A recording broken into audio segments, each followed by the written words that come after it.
G'day ladies and gentlemen, it's Trader Cobb here on the 24th of October.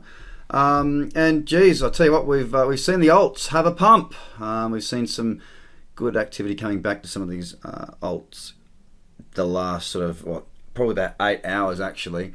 Hopefully it's the beginning of what we will see, another big old pump, but that's great. Hope you're all positioned well. Hope you've got the coins that you like, because we have some very bargain prices available at the moment, especially leading up to the movement today. What I'm going to do though is have a look at Bitcoin. Why? Well, because it's moved a long way again. So I just want to sort of do a bit of analysis as to where we could possibly pull back to. The areas that I think, if we do find a high here, where we may pull back to, and the reasons why. So when I'm looking at the bigger pullbacks, like I did back when we hit 3,000, I like to work on the weekly time frame. So I like to use the weekly for working out my pullback. So, let's just take a bit of history again. We pull back into this moving average zone here. Then we move very, very well. We pull back into this moving average zone here, we hit 3,000, we move very, very well. So for equilibrium to be reaffirmed, or for us to get back to equilibrium I should say, we want to see ourselves pulling back into this moving average zone somewhere.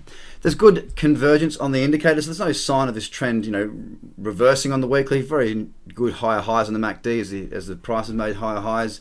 And I'm going to use my trusty Fibonacci. I mean, look, it's my favorite tool when I'm looking at where to pull back to. So we're going to go from the low here up to the high here and just see what we've got. So look, the first level is definitely going to be around this 4,500.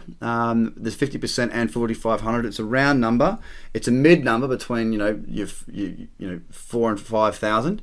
And also, it's not the old highs, but it's in and around that area. So I'm cool with that. It's also the upper end of this the moving average channel that I like to work with. Okay, so look, my perspective on this weekly is around this 4,500 level would be where the buy orders start being placed. I'm also going to do a double fib from the most recent, also the last one, up and see if we get any clusters. Yeah, look, we've got a cluster here around this 4,500 area as well. We've got the 38% on the last move.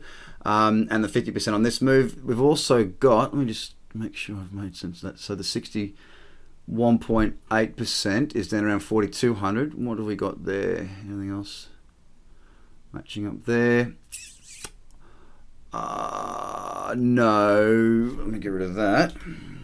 No, 4,000 obviously is a 50% of the last move up, but look, realistically, yeah, 4,500 down to roughly about 4,200 is the zone that I'd be looking at. It's a good area for it to pull back to. Maximum 4,000. If we pull back to 4,000, that would be quite a significant pullback.